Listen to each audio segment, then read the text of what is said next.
Welcome to my channel, The Human Frontier. I had always thought of myself as invisible. A low-ranking engineer in the Terran diplomatic mission, my days consisted of monitoring translation grids, repairing environmental regulators, and ensuring alien delegates didn't accidentally suffocate inside human equipment. Heroism? Not in my job description. Recognition?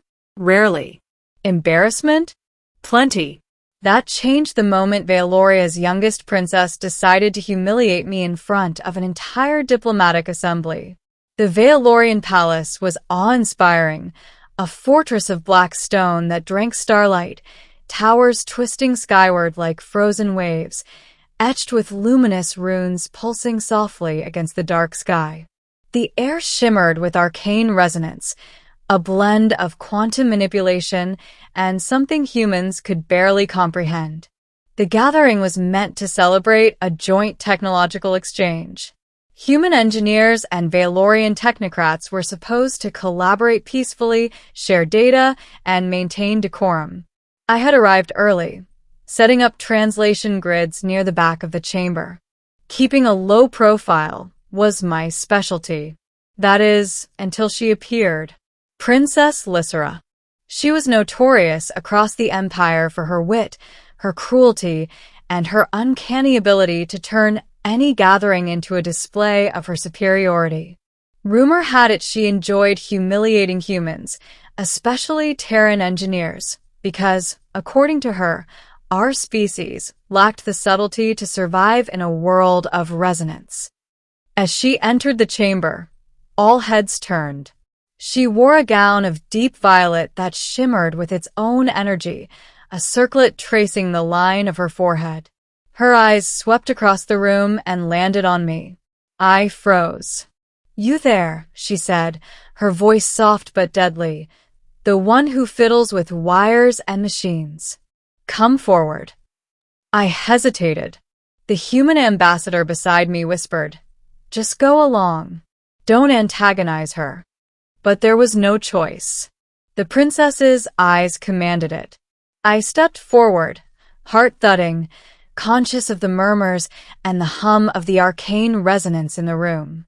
"Tell us," Lysera continued, a faint smirk on her lips, "how does it feel to be an insignificant human, standing in a room full of greatness?" A ripple of laughter echoed through the hall. My face heated. Humiliation burned in my chest. I wanted to retreat, to shrink into the floor, but something, a strange mixture of nerves and defiance, kept me standing. "Your Highness," I began cautiously, "I am just here to do my work." "Work," she repeated, circling me. "Let's see what your work can do in a test of skill. I want to hear the resonance of your voice harmonize with the chamber's arcane field. Whisper to it. Convince it to obey." I blinked. Whisper to the field. The Valorians believed words, tones, and even thoughts could subtly manipulate arcane resonance, what humans would call an advanced quantum effect. Typically, it took years of training. I was a lowly engineer, but the entire assembly waited. Expectation, laughter, and curiosity mingled in the air. I don't think Do it," she snapped, "or be forever the laughingstock of your species." The pressure was unbearable. I closed my eyes and took a steadying breath. There was no time for logic or fear. I had seen the resonance patterns flicker in the walls, sensed the slight imbalance caused by our alignment with the chamber. And somehow, instinctively, I knew what to do. I leaned forward and whispered a single word. Not loud, not commanding. Just a breath carried across the room. "Stabilize." The effect was instantaneous. The runes along the walls pulsed brighter, resonating in perfect synchronicity. The hum of the chamber aligned with the cadence of my whisper. Even the air seemed to vibrate with subtle energy. The nobles gasped. The princess's smirk faltered.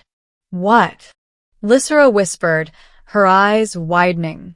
Even the high sorceress Marin, standing beside the queen, blinked rapidly, her pale violet gaze locking onto mine with a mixture of shock and calculation.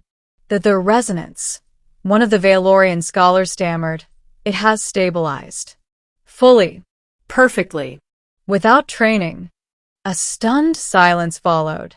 Even the princess seemed frozen, her usual confidence shattered by something she could not understand.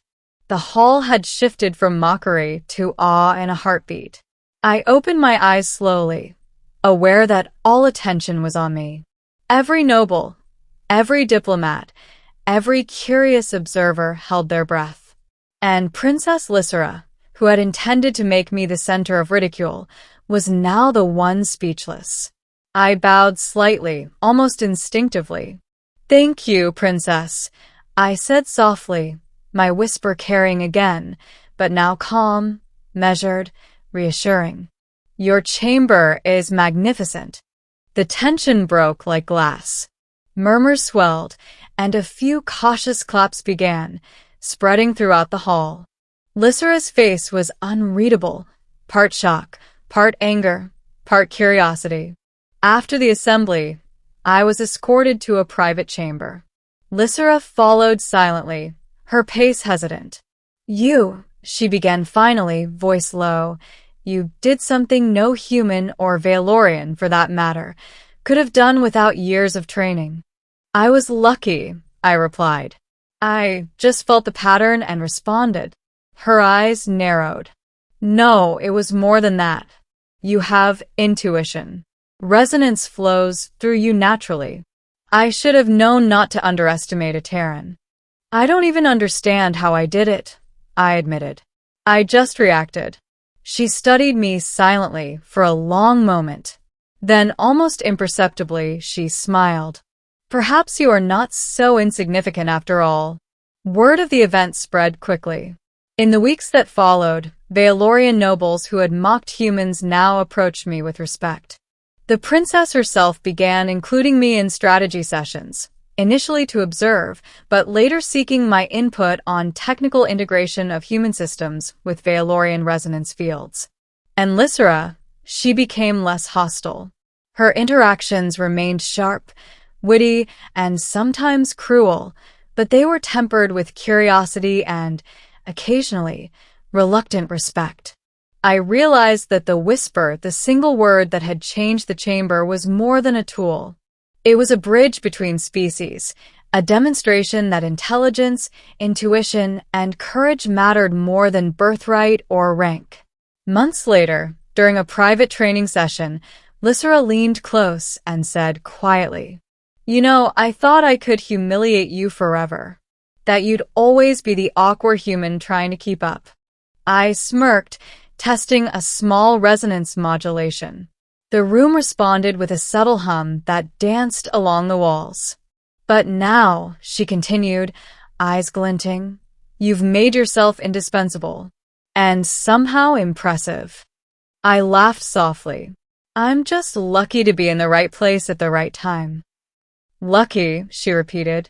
Her smile softened. "No, engineer. You are more than luck. You have presence. Power. Even in your whisper." In the months that followed, I became an advisor, a technical liaison, and a trusted presence in the Valorian court. The princess who had once sought to humiliate me now consulted me on resonance fields, chamber stabilization, and subtle manipulations of energy flows. Through it all, I understood something fundamental. Courage and skill are often invisible until the right moment. And when that moment comes, even the smallest whisper can leave a room and a kingdom speechless. Princess Lysera had tried to humble me. Instead, she had given me the chance to prove that a quiet word, a steady hand, and the instinct to act could resonate louder than any shout, louder than any decree, louder than any mockery.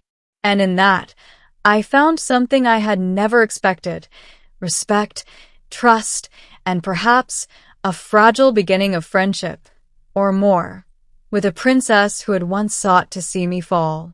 The hall had forgotten the humiliation, but it would never forget the whisper. Thank you for listening. Subscribe for more cinematic science fiction stories.